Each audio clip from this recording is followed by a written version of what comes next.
In many cultures and civilizations, heart has been considered as the source of emotions, passions, and wisdom.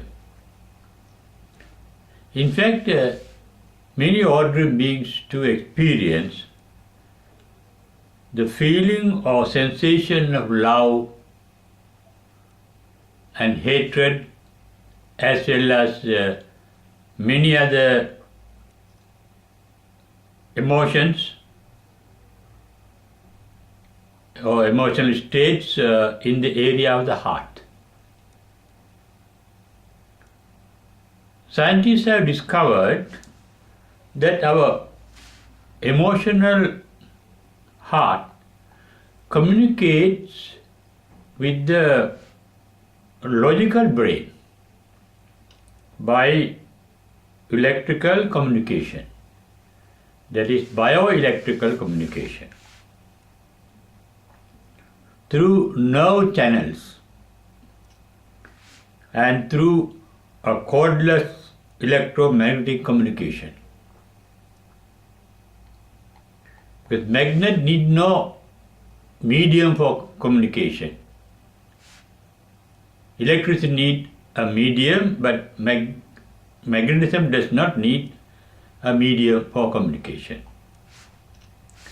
During the last 2 or 3 decades, scientists have discovered a brain made of brain cells even in the heart. They have discovered that about 50% of the heart cells are neuron cells, nerve cells, as we find in the brain. Brain is famous for logical thinking because all our memories are stored up in our brain cells. And for logical thinking, for reasoning out, we had to use our previous knowledge stored up in our brain cells. Therefore, brain has become the thinking center, while the heart has turned to be the emotional center. We may call it the heart is the feeling center, while the brain is the thinking center. Brain thinks but does not feel. No feelings, no emotions in the brain. It's a mechanical process. Because brain is logical but not intuitive. Intuition is in the heart. Heart is intuitive but not logical like the brain. It feels. Heart listens to the emotions and feelings while brain listens to reasons. Reasons made by the memories stored up in the brain cells. After enlightenment, what happens is the brain ceases to function in the process of thinking. The brain is there as a hard disk. The memories are preserved in the hard disk. But the enlightened mind is not guided by those memories, the past experiences. They live in the present moment, neither in the dead past nor in the unborn future. They act in the living present. That is why it is called the enlightened Samichi Patipanno. Samichi Patipanno. What is suitable for the moment, not guided by the past, not guided by the future expectations. What is appropriate for the present moment, they do, without thinking. They need not think because they get the sensation of what is right and what is wrong. This means after enlightenment, the capacity to think is lost in the brain. Because it lost means it is not thinking. But it retains the capacity to see things. There's no necessity to think when you see things as they are. And that sight is called Yatha Bhuta Jnana Dasana. Seeing things as they are. And without prejudices, they can take things as they are. That is called take things as they are and be content with things as they are. And that is referred to in Pali as Yatha Labha Santushti. Thus, it happens because the heart loses the capacity to feeling, emotions, to be emotional, to be sentimental. That capacity is lost in the heart after enlightenment. Because there is only the pure awareness. It is referred to in the Buddha's teaching as Sati Parisuddhi, Upekka Sati Parisuddhi. With an unprejudiced insight, they can see things, they can be aware of things, they can be conscious of things. Consciousness is there even after enlightenment. Consciousness means the sensation. The consciousness has two meanings. Vijnana, the word vijnana, vijnana is referred to the relinking consciousness, where there can be rebirth. That consciousness is absent in the enlightenment. That is why enlightenment is called as vijnanakaya. But sensation is there. That is why it is said in the Kevada Sutta, when Buddha describes nirvana, vijnanam anidasana. You can sense the nirvana, but you can't give an example to the nirvana. Both your mind and body can experience the bliss of nirvana, but you can't say with an example the bliss is like this or like that. Even anything else. If you eat something sweet, with an example you can't explain what that sweetness is. Similarly, the taste of nirvana cannot be expressed in words. That is why it is said, atakavachara. You can't express it, you can't think of it, you can't reason it out. The other factor is, after enlightenment there is no self. The concept of self is made out of the past memories. We remember ourselves as a separate being. Those memories are incomplete, they are false. No experience is perfect because our sense organs that experience are limited in their capacity to know the things as they are. This is realized by the insight of wisdom and the enlightenment. Therefore, you are not guided by the past experiences. That is why even at the first stage of enlightenment called Sotapanna Phala, one does not get attached to the tradition, the principle, the precepts. They drop the Silabhata Paramasa. They drop the attachment to principles, attachment to discipline. In fact, those who are enlightened are called non-disciplined, aseka. Seka means discipline. They follow discipline rules.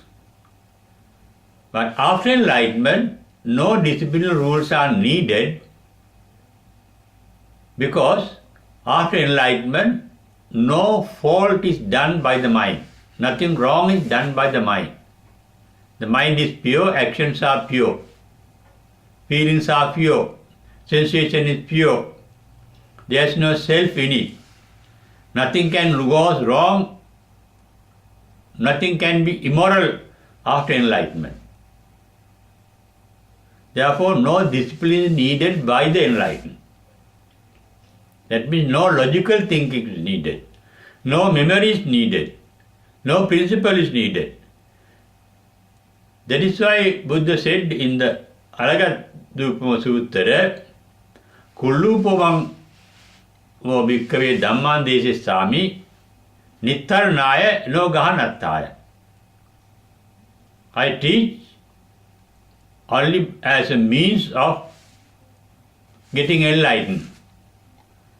Take it as a raft or a boat to cross over the river of samsara or river of thinking. After crossing, after getting enlightened, don't hold on to even my dharma, even my teaching, because that teaching is no more needed after enlightenment.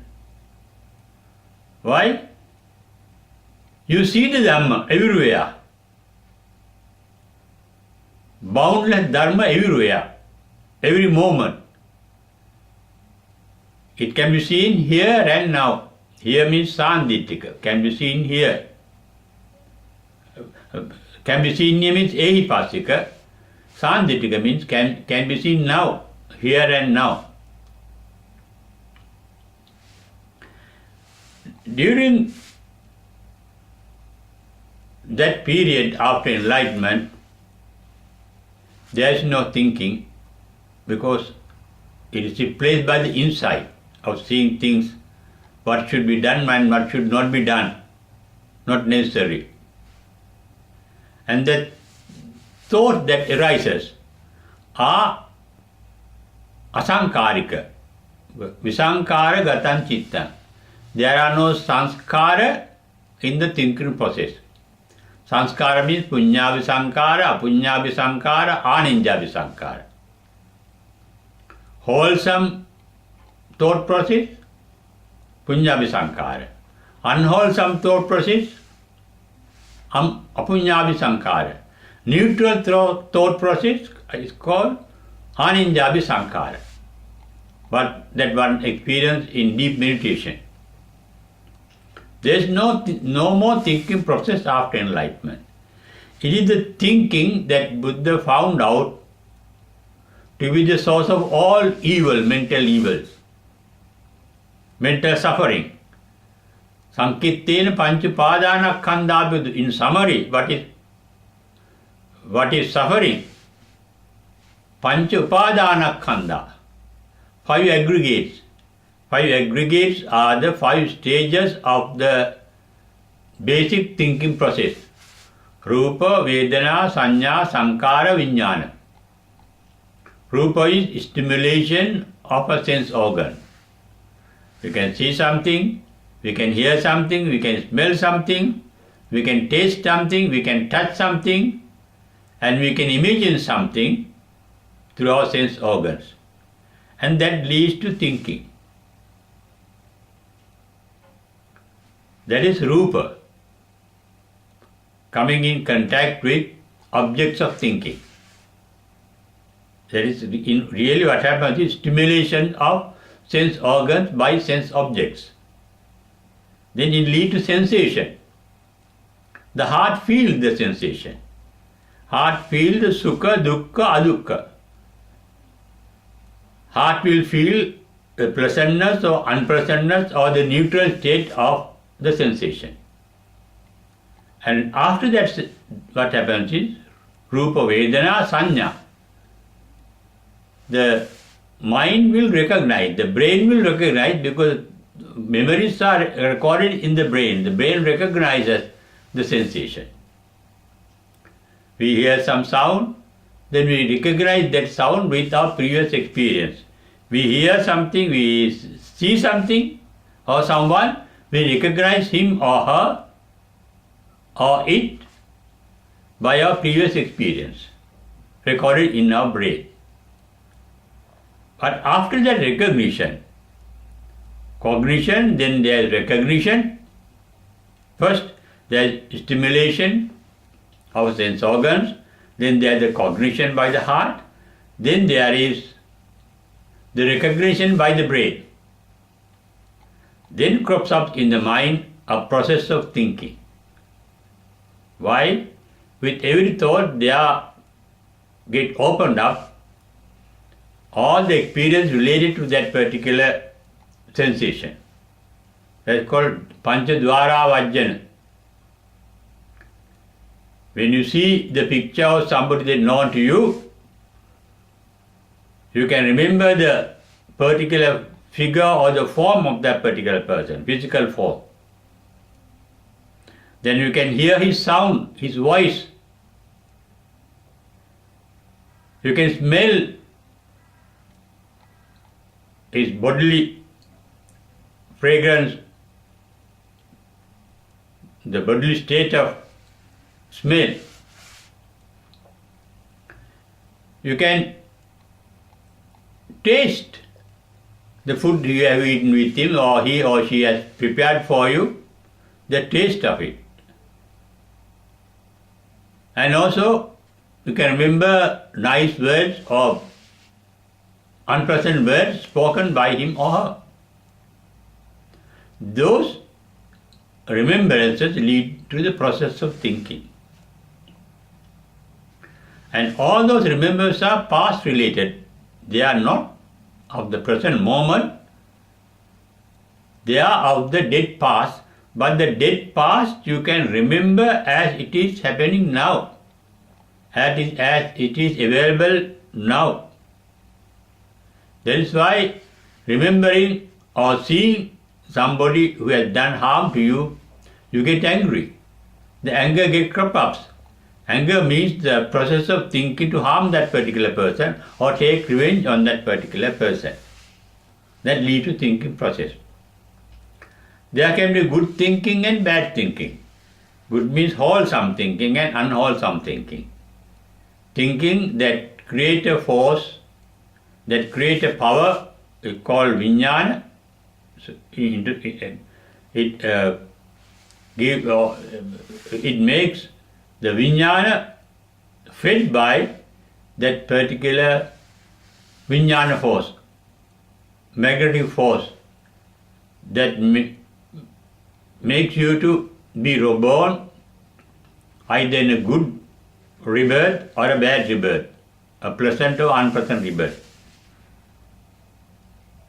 With the karma called karmic forces, the vijnana can lead you to either a heaven or to a hell, or even to a Brahma world. If I enlighten, then there is no more rebirth, because you don't think, you don't create the power called vijnana, the electromagnetic power that can continue in a birth hereafter. Thus, you see, it is our brain that leads to our thinking. Brain is the hard disk of memories that get closed up at the enlightenment, because past memories are not necessary to know something or somebody. It is not through memory. You become aware, but you can't say it by an example how an enlightened can recognize. How the Buddha recognized Reverend Ananda or Reverend Sariputta or Reverend Moggallana or Reverend Rahula. We recognize by past memories. But their capacity to know is not dependent on thinking or on memories or on knowledge. They know things by insight. It's called panya. Prajna is beyond knowledge. Knowledge is in the brain. Prajna is in the, wisdom is in the heart. Insight is in the heart.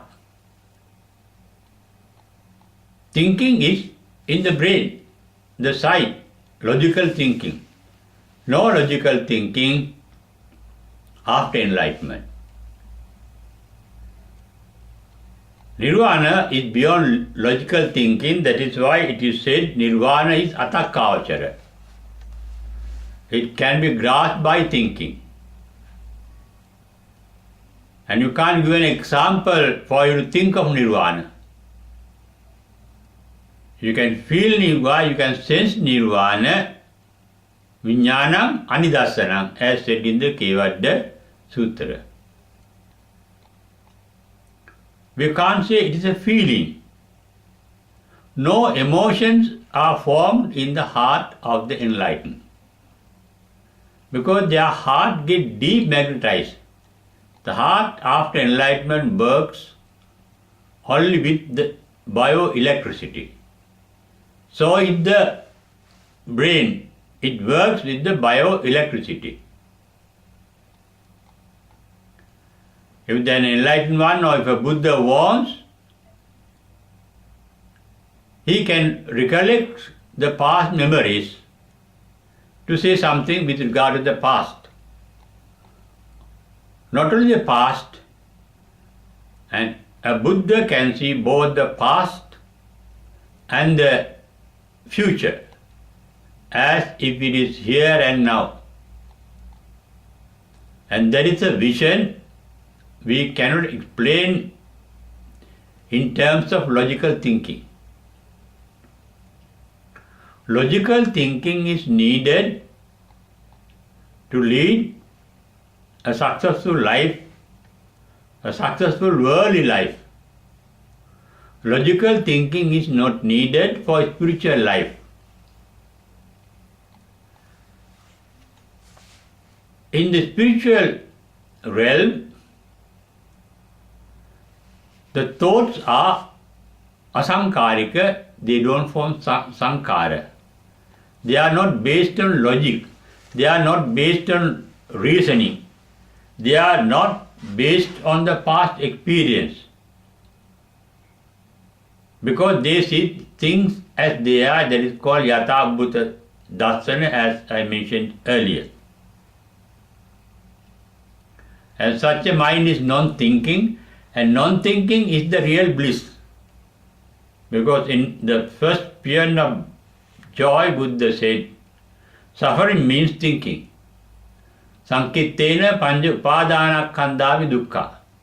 I explained earlier, upadanakkhandha means the 5 main stages in the thinking process or thought process. How a thought gets formed, how it starts, and how it ends, leaving a karma form, karma force or karma power or electromagnetic power in our heart. Heart is called Vijnana Vastu. Heart gets the sensation magnetically. But after enlightenment, the enlightened ones are not guided by the emotions, guided by the prejudices of likes and dislikes. Our emotions, our sentiments, our feelings are centered in our heart.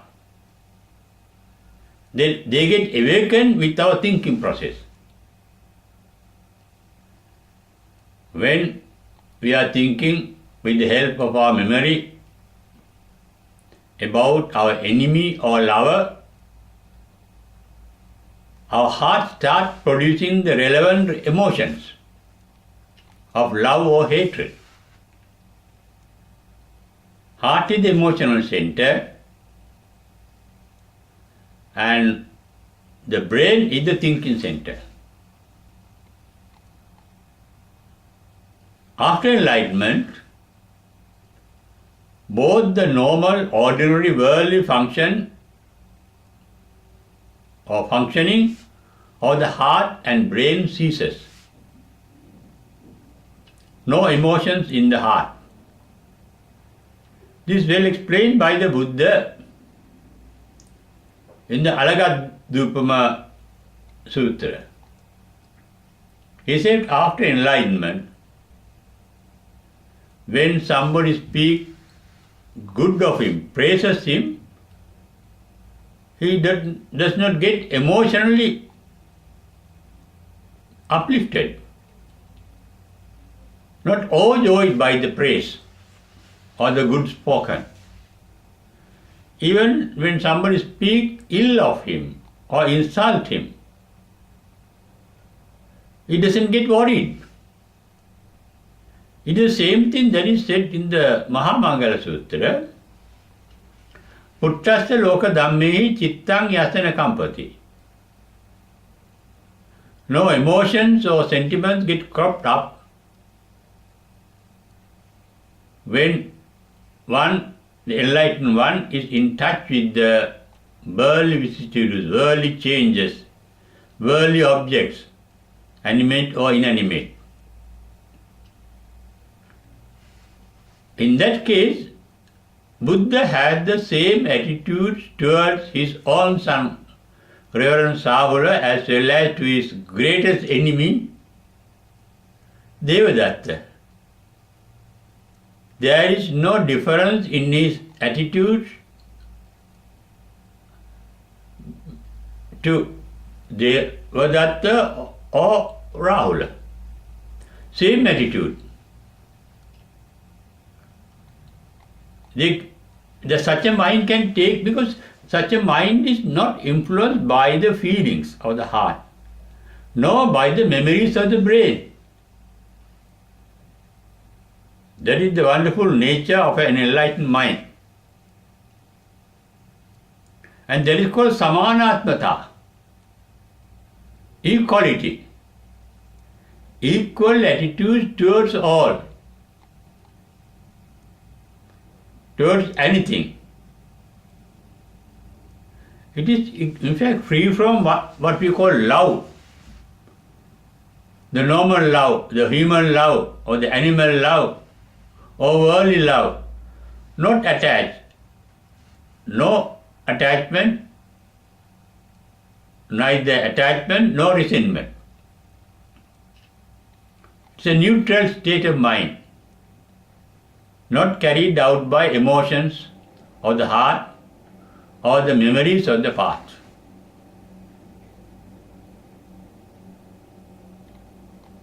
Buddha knew that Reverend Devadatta was his greatest enemy throughout his samsara, but he had no ill will towards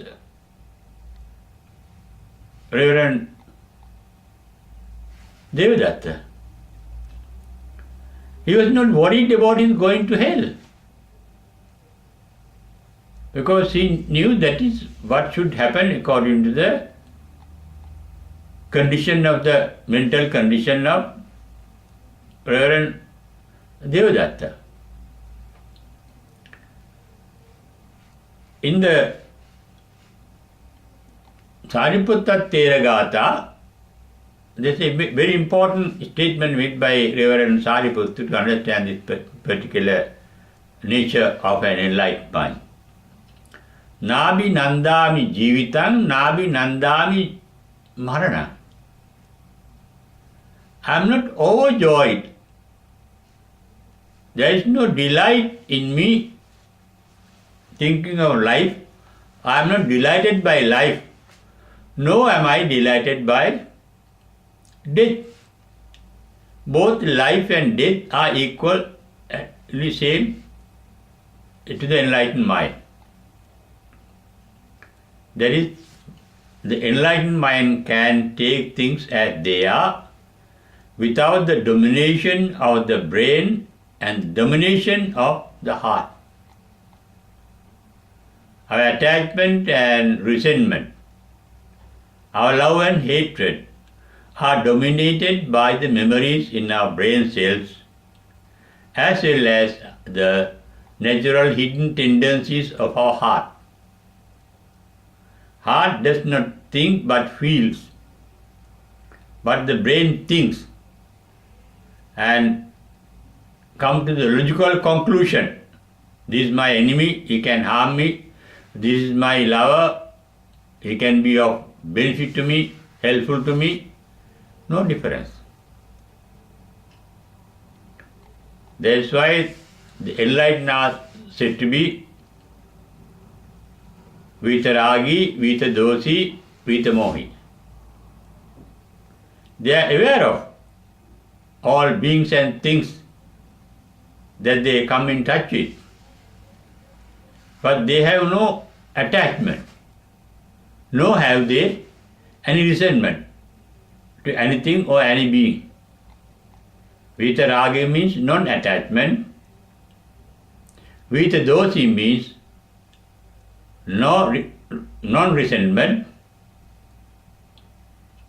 Vitamohi means awareness, attentiveness. They have the full attention, both on the good and the bad. They are aware. They have that discriminating knowledge.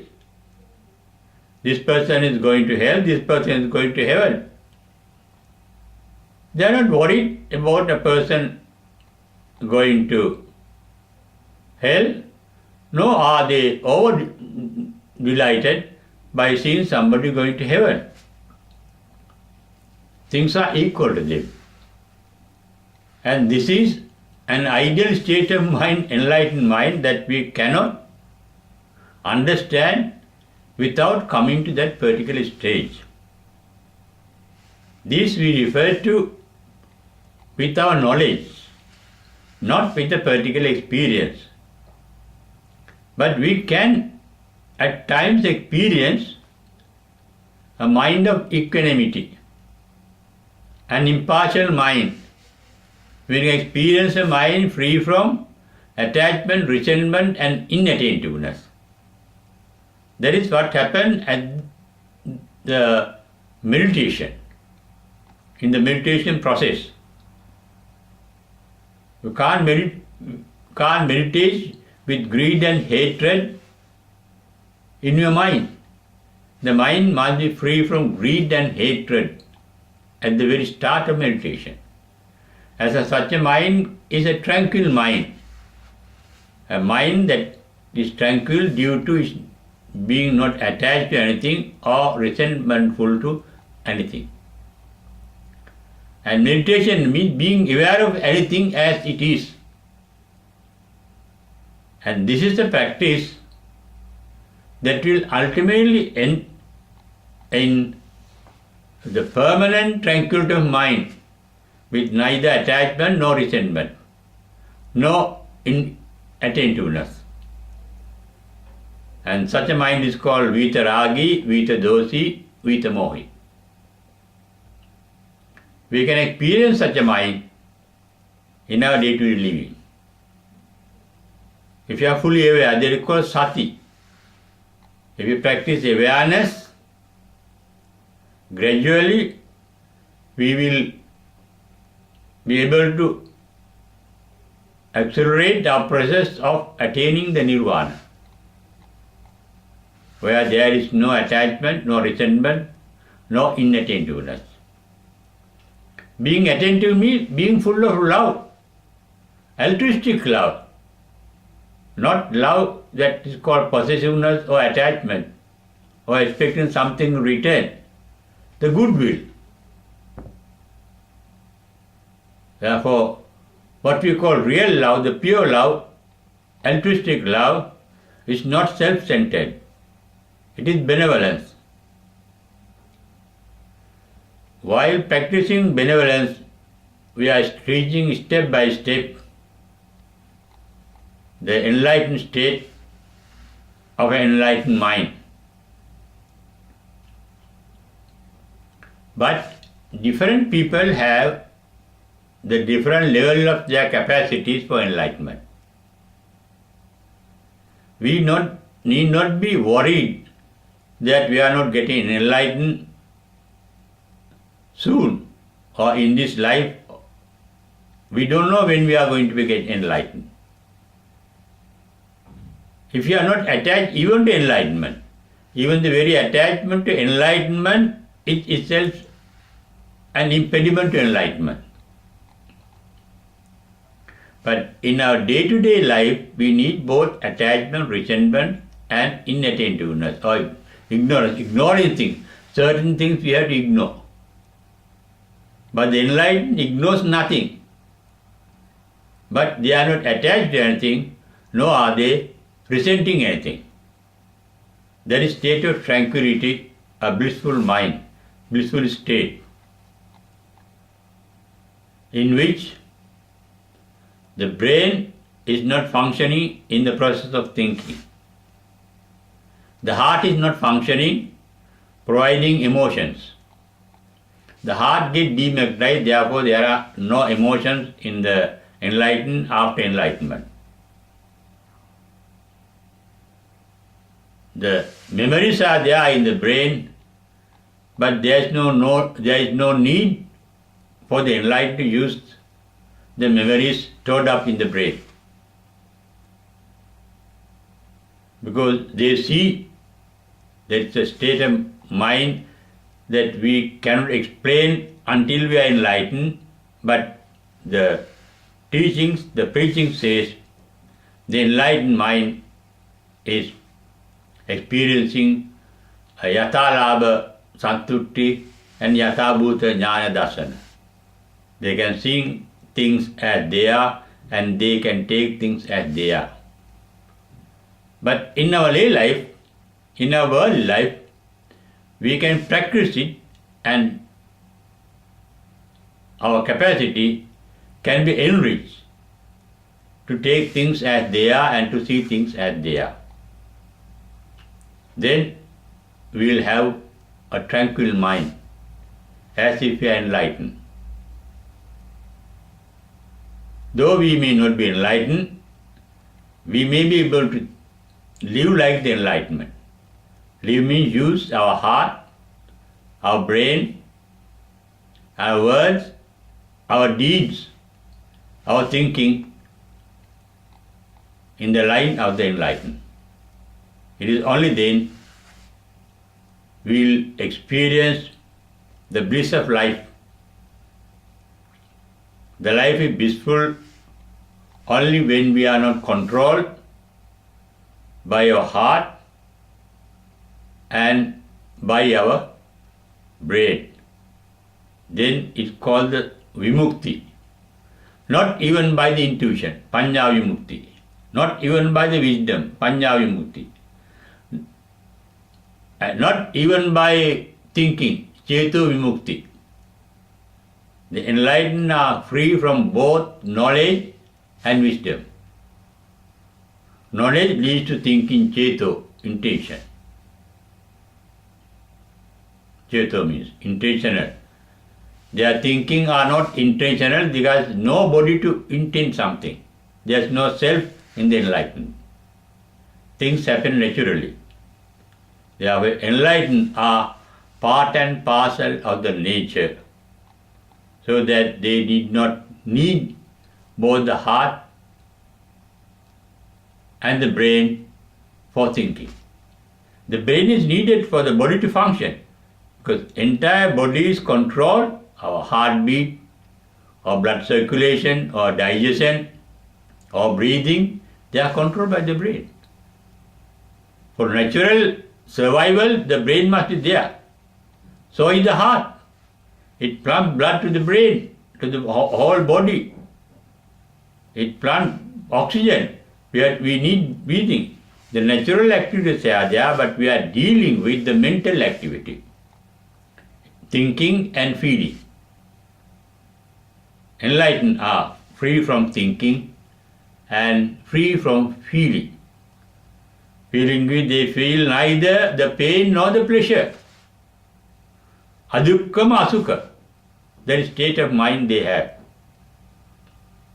We too can experience it gradually through the process known as Buddhist, or the technique known as the Buddhist meditation.